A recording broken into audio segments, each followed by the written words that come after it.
चलो बच्चों, आज हम यूनिट 6 इलेक्ट्रोमैग्नेटिक इंडक्शन से एक बहुत इम्पॉर्टेंट कॉन्सेप्ट समझेंगे, मैग्नेटिक फ्लक्स। यार, ये कॉन्सेप्ट आगे के टॉपिक्स के लिए एकदम फाउंडेशन है, इसलिए इसे बिल्कुल सिंपल तरीके से समझेंगे ताकि एग्जाम में कोई गलती हुई ना। तो आज हम क्या क्या करने वाले हैं?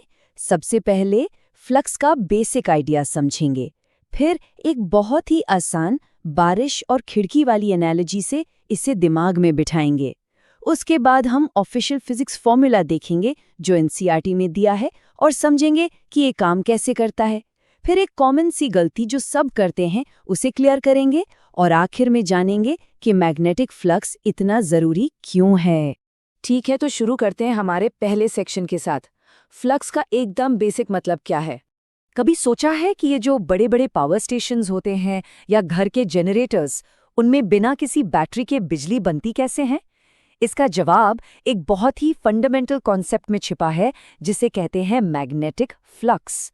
असल में यही वो चाबी है जो हमें बताती है कि बिजली पैदा कैसे होती है।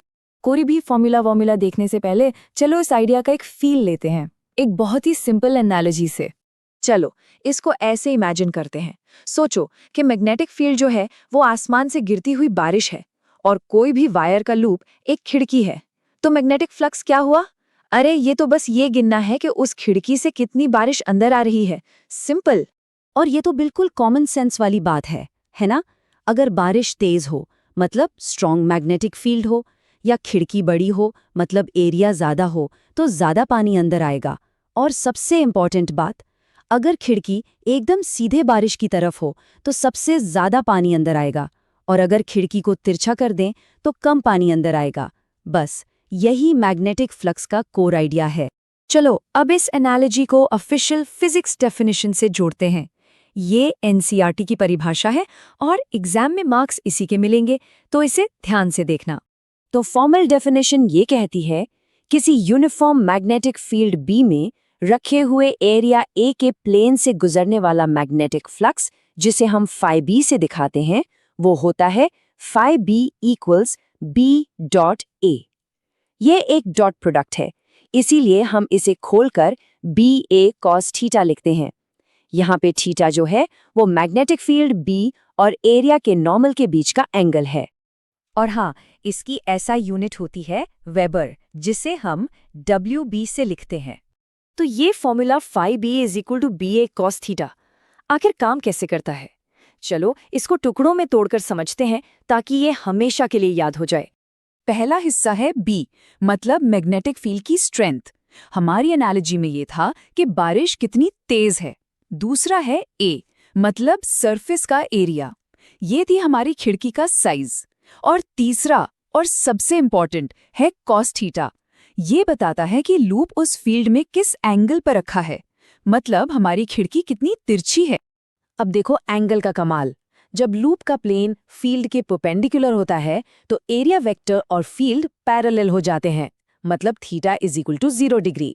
कॉस 0 डिग्री होता है 1 और हमें मिलता है मैक्सिमम फ्लक्स BA। जब हम लूप को 60 डिग्री पर झुकाते हैं तो कॉस 60 डिग्री होता है 0.5 और फ्लक्स सीधा आधा हो जाता है। और जब लूप का प्लेन फील्ड के पैरेलल हो तो एरिया वेक्टर और फील्ड परपेंडिकुलर हो जाते हैं, मतलब theta is equal to 90 degree. Cos 90 degree होता है 0 और फ्लक्स हो जाता है 0, क्योंकि कोई भी फील्ड लाइन लूप के आर पार जा ही नहीं रही। एक छोटा सा एग्जाम्पल देखते हैं।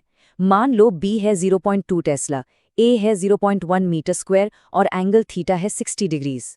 तो फ्लक्स क्या होगा? 0.2 गुना 0.1 गुना कॉस 60 डिग्रीज। अच्छा, कॉस 60 क्या होता है? हाफ, यानी 0.5। तो कैलकुलेशन हुआ 0.02 गुना 0.5, ये आ गया 0.01 वेबर। देखा कितना आसान है। अब एक बहुत ही कॉमन गलती पर आते हैं जो स्टूडेंट्स अक्सर करते हैं। इसे ध्यान से समझना ताकि ये मिस्टेक कभी ना हो। गलत धारणा ये है कि किसी मैग्नेटिक फील्ड में तार का लूप रखने से ही करंट बन जाएगा। ये बिल्कुल गलत है। सही आइडिया ये है कि करंट तभी इंड्यूस होता है जब लूप से गुजरने वाला मैग्नेटिक फ्लक्स बदलता है। एक स्थिर न बदलने वाला फील्ड कुछ नहीं करता, चाहे वो कितना भी स्ट्रांग क्यों न हो। ये बदलाव शब्द सबसे जरूरी है। तो क्रूशियल पॉइंट क्या है? फ्लक्स में कोई बदलाव नहीं तो सर्किट में कोई करंट नहीं। ये लाइन अपने दिमाग में प्रिंट कर लो। ये गलती बहुत कॉमन है, इससे बचना है। तो आखिर में देखते हैं कि ये टॉपिक इस चैप्टर के लिए इतना इम्पॉर्टेंट क्यों है और ये आगे कैसे जुड़ता है। देखो, मैग्नेटिक फ्लक्स को समझना फैराडेज लॉ ऑफ इंडक्शन को समझने का पहला और सबसे जरूरी कदम है। फैराडे का लॉ हमें यही बताता है कि फ्लक्स में बदलाव की दर से ही इलेक्ट्रिसिटी मतलब ईएमएफ जनरेट होता है। तो जनरेटर्स और ट्रांसफॉर्मर्स कैसे काम करते हैं, ये समझने के लिए फ्लक्स को मास्टर करना बहुत जरूरी है। तो चलो फटाफट से इस पूरी चर्चा के मेन पॉइंट्स रिवाइज कर लेते हैं। पहला, मैग्नेटिक फ्लक्स ये नापता है कि किसी सरफेस से कितना मैग्नेटिक फील्ड गुजर रहा है। दूसरा, ये फील्ड की स्ट्रेंथ B, एरिया A और एंगल थीटा पर डिपेंड करता है।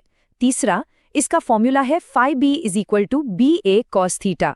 और सबसे इंपॉर्टेंट चौथा पॉइंट, करंट सिर्फ और सिर्फ तभी इंड्यूस होता है जब समय के साथ मैग्नेटिक फील्ड बदलता है। तो मैं एक सवाल के साथ इस टॉपिक को खत्म करता हूँ। अगर एक steady magnetic field current induce नहीं करता, तो वो कौन से 3 तरीके हैं जिनसे हम फ्लक्स को बदल सकते हैं ताकि इलेक्ट्रिसिटी पैदा हो सके? जरा सोचो। फॉर्मूला है BA cos थीटा। तो हम B, A या थीटा में से क्या क्या बदल सकते हैं? इसका जवाब हम अगले टॉपिक्स में खोजें।